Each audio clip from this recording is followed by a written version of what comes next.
Assalamualaikum sedulur, terima kasih udah klik video ini. Balik lagi sama aku Nafa di podcast sedulur. Kali ini aku sudah kedatangan narasumber. Ini ada Bang Dias. Oke. Nggak pakai nama samaran ya? Enggak. Asli. Oke, asli ya. Oke, di sini Bang Dias mau cerita pengalaman horornya ya Bang? Iya benar. Sebenarnya sudah lama banget ya waktu zamannya masih sekolah. Tahun berapa itu berarti? Sekitar 2002-2001 lah. Oh, aku baru lahir.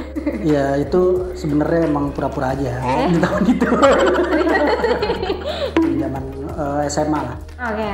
Jadi langsung aja kali ya kita simak ceritanya. Cek it out. Ceritanya sebenarnya kita sekolah biasa aja sih sebenarnya. Permasalahannya itu terjadi karena waktu itu kita lagi ada acara eskul gitu, bola. Jadi di belakang sekolah gue tuh ada lapangan bolanya gitu. Biasanya kita ekskul bola atau olahraga yang memang pakai lari apa segala macam di sana gitu, di lapangan itu gitu kan. Di situ ceritanya ada pertandingan bola antar kelas. Hari itu adalah kelas 18 dan 15 lah kalau nggak salah. Nah si anak-anak kelas 18 ini tidak keluar dari sekolah untuk datengin lapangan itu. Sebenarnya ada pintu di kelas itu gitu loh yang bisa langsung lihat ke sana. Cuman permasalahan pintu itu ternyata selama ini tuh memang sudah ditutup, nggak pernah dipakai, dipaku dan pokoknya dikait biar nggak ada orang yang lewat situ lah gitu. Nah anak-anak ini pada badung nih ceritanya nih. Dia rusak pintunya, akhirnya bisa dibuka, mereka nonton di situ. Awal mula karena kejadian itu sih sebenarnya. Semuanya dari situ. Gara-gara si pintu ini. Gara-gara si pintu itu. Gitu.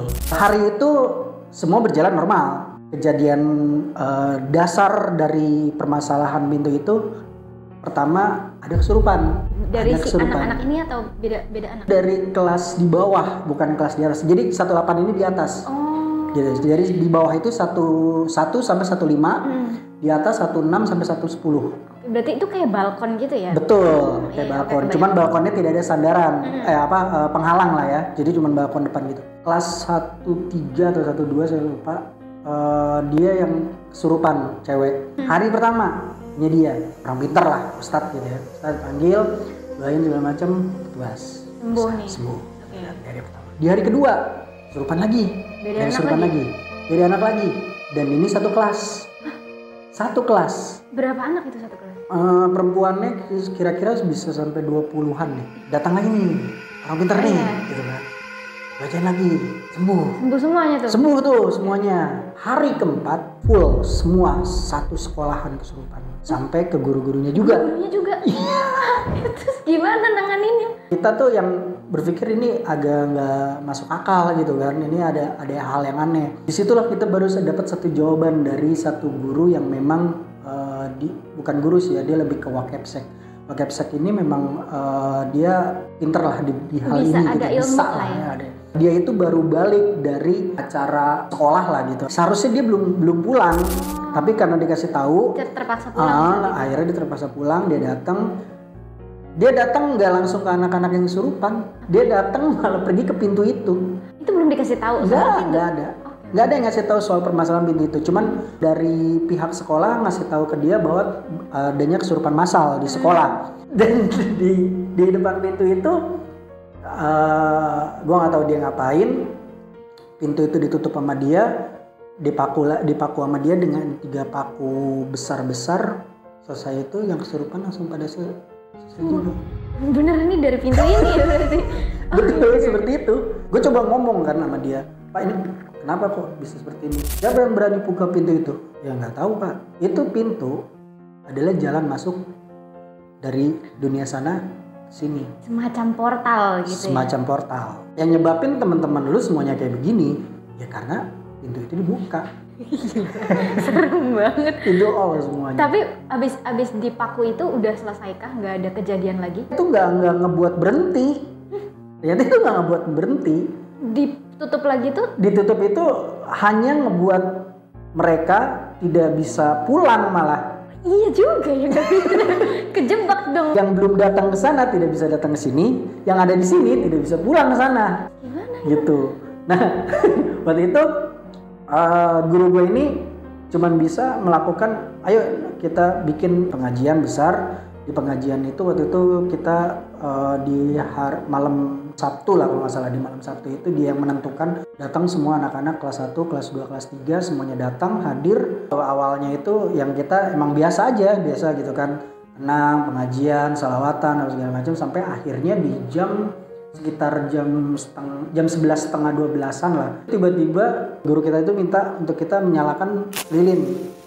Nyalakan lilin di depan kita nih satu-satu. Saat lagi kita nyalain lilin itu semua masih tenang, masih biasa-biasa aja. Sampai akhirnya tiba-tiba angin kenceng. Karena kan itu kita di luar ya, di lapangan. Angin gede, lilin kita semua mati. Tapi enggak yang di depan dia. Di depan guruku enggak. Ya sekitar 15 lilin. Semua mengelilingi dia dan itu nyala. Sedangkan lilin kita semua mati. Kok bisa? Kita balik ke wiridan, semua, baca doa-doa segala macam, sampai 6 orang yang melihat bahwa ada badan ular. Badan ular? Ular hewan kan? Ular. Cuman besar badannya itu kira-kira sebadan gua. Lah, gede manusia? Gue nggak tahu itu posisi badannya itu ini kepala badannya dia yang ini yang gue lihat atau di tengah-tengah atau di belakang, gue nggak tahu. Iya. Jadi gue nggak tahu segede apa tuh, sepanjang apa maksudnya? Itu sepanjang cuma penggalan doang berarti. Cuman penggalannya aja. Dan gue nggak ngeliat mukanya. Lagi jalankah itu apa?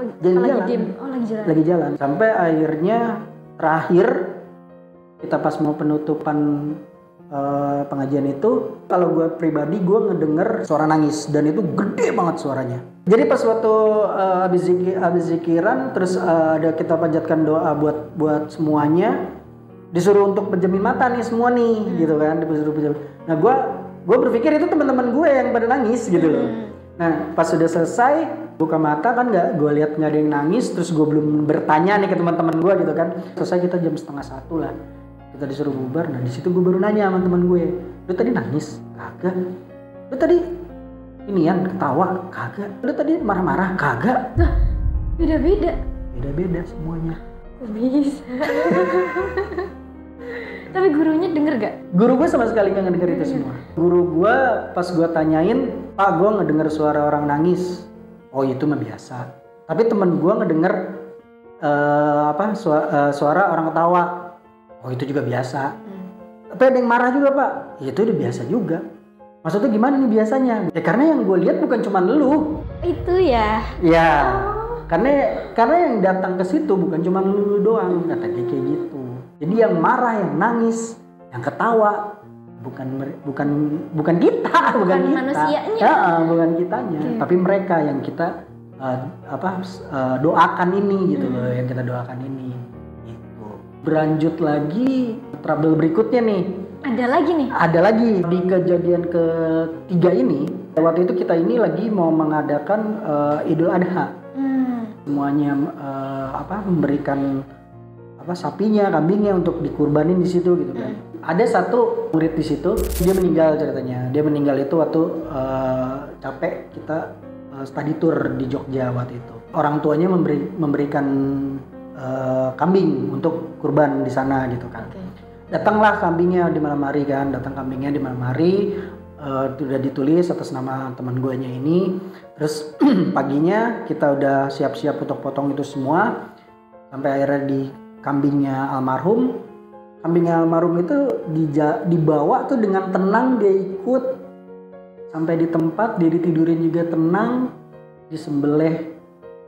Gak ada perlawanan, cuman mengeluarkan air mata. Udah selesai, kita rapi-rapiin semua, masukin ke kresek dan kita bagi-bagiin ke keluarga. Setelah kita bagi-bagiin 15 menit kita lagi duduk-duduk kayak gini, kambing almarhum datang. Tadi beda lagi, kok gimana sih? Kok gue bingung. Kambing almarhum datang dengan orang tuanya yang ngebawa ke sana. Terus yang tadi apa? Itu kambingnya sama wujudnya? Beda. Beratnya berbeda, bentukannya juga beda. Kambing siluman tadi. Yang tadinya beratnya misalkan 10 kilo gitu ya. Pas kita cek lagi, beratnya cuma 7 kilo. Siluman ini. Berarti yang tadi tuh nggak ada. Yang semalam itu ternyata ya nggak tahu siapa yang ngirim dan mengatasnamakan teman gue almarhum ini. Tapi kerasa kan maksudnya disembelihnya? Iya. Ya saat itu kan akhirnya kita mulai untuk korbanin lagi kambing yang almarhum yang baru datang kan. Ya itu susah ditarik, ya biasa lah kambingnya sampai ininya juga yang dipotongnya juga sampai segala macam. Kalau yang tadi dibawa dengan ngikut sampai nyampe ditidurin, dipotong juga dengan tenang. Itu apa berarti? Itu kejadian ketiga. Pada heran dong orang-orang. Iya. Kita udah ngebagi-bagi dan semuanya itu taruh yang tadi gue bilang 10 kilo semuanya. Tiba-tiba nih kambing ini datang, terus kita cek lagi dari 10 kilo itu jadi 7 kilo. Gue masih nggak berpikir apakah mungkin ini kejadiannya masih sama dengan yang di sana gitu ya, karena pintu ini gitu. Mungkin dari orang-orang yang terjebak di sini, makhluk-makhluk yang terjebak di sini masih yang masih yang berbuat jahil, mungkin berbuat jahil gitu. Cuman gue masih yang dengan teman-teman nih semuanya masih yang berpikir mungkin keisengan dari luar lah gitu kan. Sampai akhirnya kejadian keempat. Ada lagi. Okay. Kejadian yang keempat ini gue sama teman-teman ngelakuin ospek OSIS ceritanya, malam jurik lah ceritanya. Jurik malam gitu ya. Jurik malam. Berjalan dengan baik juga sampai semuanya selesai. Di malam itu saat kita mau rapi-rapi, saat mereka mau istirahat, mereka pada yang entah itu ke kamar mandi buat bersih-bersih dulu atau segala macam. Habis itu langsung ke kelasnya, ke tempatnya peristirahatan mereka kan, untuk absen mereka gitu kan. Ke tempat yang cowok, tanya semuanya udah pada siap untuk tidur, udah siap, udah. Yang ke cewek kita absen, semuanya udah siap tidur. Oh belum, masih ada 2 lagi di kamar mandi katanya gitu kan. Yaudah, gue sama teman gue jalan ke sana gitu. Ada kamar mandi, 2 kamar mandi memang kosong, ketutup gitu ya. Gue ketok, gak ada suara. Gue buka, oh ternyata nggak ada orang gitu. Nah, terus gue balik lagi, gue tanya kamar mandi mana? Di belakang, di bawah kok, dekat kantin. Tadi gue dari situ. Tapi nggak ada. Dan nggak ada siapa-siapa gitu. Coba dicek lagi aja, kata OSIS gue ngomong kayak gitu. Yaudah oke, gue balik lagi lah berdua sama teman gue. Tadi tuh pintu gue buka loh. Dan pintu itu tutup lagi. Teman gue cek yang sana, gue cek yang sini. Gue ketok. Gak ada suara, gue buka, gak ada siapa-siapa. Gue panggil namanya gitu kan, Ria lah. Ya, Ria, iya kak. Gue ngedenger di sini. Gue ngedengernya dia ada di sebelah gue nih. Tapi gak ada orang. Gak ada siapa-siapa. Lo di mana? Ini di kamar mandi kak, lagi gosok gigi. Kamar mandi mana? Iya ini kamar mandi. Gue langsung keluar, gue tanya ke teman gue. Si satunya lagi ya tersebutlah Dila. Si Dila gimana? Gak ada, lu udah panggil? Enggak, gue gak panggil. Coba lu cek di kamar mandi, lu panggil. Gue gituin kan. Dila, di mana? Iya kak. Begitu juga dia merasakannya. Teman gue juga sama. Lu percaya nggak dengan obrolan ini? Akhirnya gue berdua masukin satu-satu nih ke kamar mandi yang Rianya dulu. Ria, di mana? Ini kak di kamar mandi kak, lagi gosok gigi. Yang bener lu lagi di kamar mandi? Iya di kamar mandi kak. Coba gue mau denger suara air. Bener dia itu suara air tuh bener-bener suara air. Dia buka keran, tapi keran di depan gue gak nyala. Sedangkan kamar mandi itu cuma ada 2, gak ada lagi kamar mandi. Begitu juga gue tempatnya si Dila. Begitu juga sama. Kok bisa? Itu dia.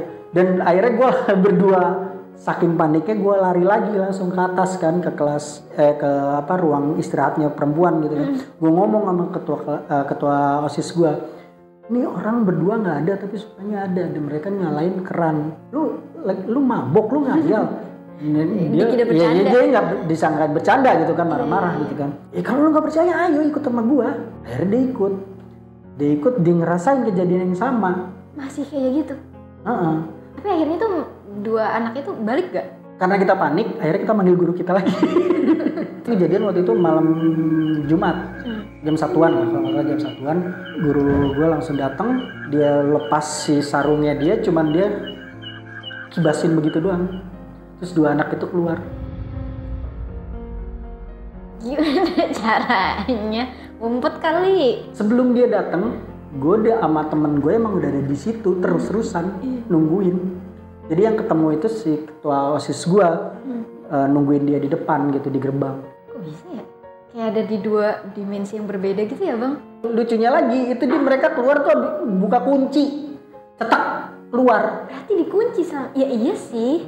Lagi di dalam. Sedangkan yang gua udah masuk aja kan memang tidak dikunci. Terus dia bilang, ada apa Pak? Kalian dari tadi di dalam? Iya Pak, habis mandi, habis ini. Tadi Kak Dias juga tadi habis manggil kok. Mereka bener ngerasain ada yang manggil. Karena nyaut juga kan ya mereka pas dipanggil. Iya. Kayak mereka nggak ngerasain kalau mereka itu ditutupi sesuatu, enggak. Ya normal aja ya. Normal aja, mereka tenang aja, mereka di dalam cuci muka, mandi, gosok gigi, apa segala macam, bersih-bersih. Ini masih ada lagi gak? Masih ada. Yang paling serem berarti? Yang paling serem ini, karena waktu itu gua sama teman-teman lagi mau rapi-rapihin ruangan OSIS. Di situ gua rapi-rapi nih sama teman-teman semua. Saya rapi-rapi itu kita tuh lagi main lah gitu. Di kantin gitu, di kantin lagi ngobrol-ngobrol segala macam, ada yang gitar-gitaran lah, ada yang bikin gambar-gambar atau segala macam gitu. Gua sama dua teman gue ini lagi gabut nih, nggak ngapa-ngapain gitu. Teman gue nggak tahu, punya pemikiran yang aneh aja gitu. Tiba-tiba bikin sesuatu di kardus, tulis A sampai Z, masuk dan keluar. Oh, kayak ini papan Ouija gitu ya? Semacam itu. Ya, tutup botol lem yang warna merah itu ya. Dia ambil, dia taruh, yuk kita mainan. Mainan apa nih? Udah, taruh jari lu semua. Iseng banget deh. Oke. Taruh lah gitu kan, jari kita bertiga nih. Langsung temen gue, ayo bareng-bareng ya, sebut ya. Pan, sebut aja udah. Agung jangan di sini ada pestanya kecil-kecilan, datang tadi jemput, pulang tadi diantar gitu. Terus gitu kan. Gue inget itu sekitar jam 10:30 lah. Pegel gitu gue. Apaan sih kagak gerak nih, kagak jelas lu pada. Udah sekali lagi, ayo. Ya udah. Nah, tadi kan gue tangan gini kan. Terus gue tangan begini nih. Nantangin ya, Bang. Iya, tangan gue gini nih gitu kan. Gue nggak tahu apa yang dirasakan sama teman-teman gue. Yang gue rasakan hening. Yang main gitar-gitaran tuh sebelah sini. Terus teman-teman gue yang lagi cerita-cerita tolol lah semuanya ada di sebelah sini. Terus ada radio di belakang gue. Dan itu nggak kedengeran apapun semuanya. Hening benar-benar nggak ada hening suara. Semua. Tiba-tiba gue ada di 20 atau 50 meter dari tempat gue pada nongkrong.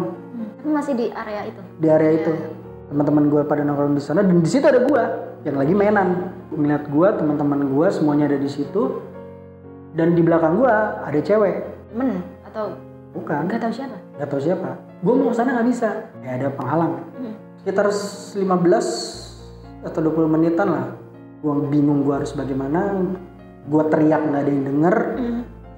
Sampai tiba-tiba ada kakek-kakek di samping gue bilang, kamu mau ngapain? Apapun usaha kamu nggak bakal bisa kesana. Terus gue bilang, kakek siapa? Udah kamu duduk aja di sini sama kakek. Kata dia gitu. Ya karena gue nggak bisa ngapa-ngapain ya udahlah, gue diem gitu. Gue baru mau duduk, tiba-tiba gue udah ada di sana lagi dengan gue susah napas. Kata temen gue nih, pas gue bangun dan gue sesek napas gue yang lemes banget katanya, badan gue tuh lemes banget. Terus gue bangun kelayangan, terus gue yang kenapa nih gue bener-bener lu gue kira udah mati katanya gitu. Teman gue ada yang nggak percaya, kaki gue dibakar dan itu ada bekasnya waktu itu. Dan gue nggak bangun-bangun. Kayak di situ teman gue percaya radio yang tadi meledak. Tutup lem itu bergerak sendiri. Bergerak dengan kita bertiga nggak ada yang bisa ngangkat jari itu. Nempel di situ. Terus ditanya namanya siapa, cewek, dan dia meninggal itu gantung diri di belakang sekolah. Dia tinggal di daerah situ juga dia tinggalnya. Saat bergerak itu tuh teman gue berdua ini katanya yang coba untuk tarik-tarik dan minta tolong ke teman-teman yang lain nih. Teman-teman lain yang notice ini bercanda gitu loh. Bercanda lu tinggal narik doang gitu kan. Dibantu satu nih, terus nggak bisa. Yang lain lagi sampai narik badan. Dan yang satunya lagi yang lebih nggak percayanya itulah yang ngerengitin radio itu buat ganti ke pengajian. Pas itu meledak baru semuanya yakin. Ya nggak beres. Ada yang nggak beres. Iya. Yang lain ini kan pada teriak-teriak dan katanya gue doang yang diem. Gue diem, gue tenang, malah senyum. Gitu. Mereka yang berpikir hayalan, bercanda dan segala macam. Ya itu ya pas gue tiba-tiba tidur aja, terus nafas juga yang kecil katanya, nafas itu kecil, detak jantungnya juga ya agak melambat gitu, agak lama, muka kelihatan udah pucat.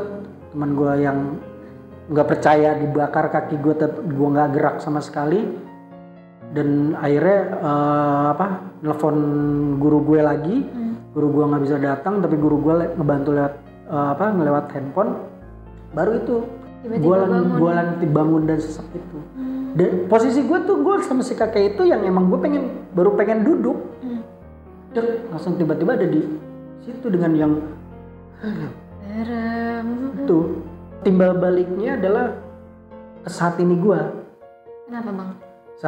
Di saat ini gue ngalamin beberapa hal yang agak tricky gitu ya. Trickynya itu adalah sering ada di lingkungan mereka. Gara-gara kejadian ini sampai sekarang. Karena gue terkadang suka mungkin kayak gue ngeliat lo di sini gitu ya. Taunya bukan lo baru datang. Tapi gue udah ngobrol sama lo begini. Kayak gitu. Ya kayak jadi lintas dimensi gitu ya bang? Iya. Berarti sering kayak gitu sampai sekarang? Sering terjadi. Makanya dari situ yang ngebuat gue sama teman-teman gue ini parahnya di situ gitu loh. Karena sejak itu gue sama teman-teman gue jadi yang kayak ada apa-apa, kenapa, bagaimana, pasti ada kaitannya sama gue. Contohnya. Waktu itu ada kejadian di mana gue ketemu cewek, gue pikir tuh cewek murid di situ. Gue waktu itu masih sering pulang sampai semuanya selesai gitu kan, karena kan masih di OSIS. Gue tanyain, lu kenapa masih belum balik? Ya soalnya mau dijemput, kata dia gitu. Soalnya mau dijemput. Oh ya udah kalau gitu. Tapi lu di sini nggak kenapa-napa? Nggak kenapa-napa. Ya udah kak. Ya udah gue balik, gue bilang kayak gitu kan. Udah gue balik dulu. Jangan inian ya, jangan jauh-jauh, nanti kasihan orang tua lu. Iya. Security ngomong sama gue. Lu ngomong sama siapa ya? Kata dia gitu kan. Hah? Ngomong sama siapa? Iya, lu ngomong sama siapa? Bukan orang nih. Gue masih yang nggak berpikir seperti itu gitu ya. Berarti kejadian yang itu berdampak banget sampai sekarang ya bang. Tapi teman-temannya abang pada kayak gitu juga nggak? Mungkin karena gue yang kesurupan mungkin gitu ya. Karena mungkin gue yang kesurupan, itu yang ngebuat gue bisa berinteraksi dengan mereka. Walaupun gue nggak tahu istilah, karena yang gue lihat itu bener-bener real, yang gue lihat kayak gue ngeliat lu gitu loh. Manusia biasa. Dan itu nggak ada perbedaannya sama sekali. Nggak ada perbedaannya sama sekali. Tapi yang mereka lihat berbeda. Maksudnya berbedanya itu bentuk kayak lu, cuman dia punya luka atau apa gitu. Entah matanya nggak ada atau kayak bagaimana kayak gitu. Tapi kalau yang gue lihat bentuknya seperti lu begini udah. Nggak ada luka. Nggak ada apa. Tapi sampai sekarang masih udah bisa ngebedain kah kayak ini nggak bisa. Tetap nggak bisa. Abang hitungannya nggak tahu beruntung atau enggak ya bang? Iya. Maksudnya bisa, orang-orang kadang kalau indigo bisa ngelihat hantu yang dilihat ya kayak kuntilanak tuh yang sumsum berdarah-darah gitu kan. Tapi itu abang bisa ngelihat cuman dalam bentuk yang lebih bersih, lebih enak dilihat gitu loh. Betul, dan nggak ngagetin gitu kan bang. Itu dia. Itu ya menurut gue sebuah ya anugerah lah ya, pasti anugerah. Cuman buat gue juga musibah juga, maksudnya takut gue, yang gue berpikirnya adalah gini. Kalau teman-teman gue itu tahu background gue, mungkin mereka berpikirnya oh wajar, itu dia seperti itu wajar gitu kan, karena dulu begini. Tapi kalau orang yang nggak tahu kan gue dianggap gila, bisa seperti itu kan intinya. Halusinasi. Iya, halusinasi, oh lu ngobat lah atau segala macam gitu, lu narkoba lah, kan bisa lemparannya ke sana gitu kan. Iya. Itu yang menurut gue adalah musibah buat guanya gitu. Kalau ketemu dengan orang baru tuh terkadang ini orang beneran apa enggak, gue takutnya seperti itu juga gitu kan. Ada suzonnya dulu ya. Iya. Tapi terkadang gue yang ya gue peduli lah, yang penting dia nggak ngebuat sesuatu hal yang buruk buat guanya sendiri pribadi gitu kan. Ya, betul. Karena selama ini gue nggak ngedapetin hal yang negatif lah saat gue ngobrol sama mereka atau gue berkenalan sama mereka gitu. Nggak ada hal yang negatif, alhamdulillah gitu. Seru banget sih Bang Dias punya ini ya, kayak relasi ke dunia lain, gak cuma di dunia manusia doang ya Bang berarti. Oke, terima kasih banyak ya Bang atas ceritanya, ini seru banget dan nambah insight baru juga tentang indigo, ternyata beda-beda juga ya pengalamannya dan skillnya juga beda-beda. Oke. Teman-teman sedulur nanti bisa follow Instagram Bang Dias di mana? Dias Permana. Dias Permana. Oke, di follow ya guys ya. Terima kasih juga buat sedulur udah nonton sampai selesai. Jangan lupa like, share, subscribe, dan nyalain notifikasinya biar kalian bisa update terus sama video baru kita. Dukung kita juga lewat Saveria, linknya ada di description box. Dan jangan lupa gabung grup Telegram Sinles, kalian bisa scan barcode-nya di akhir video nanti. Sampai jumpa lagi. Assalamualaikum.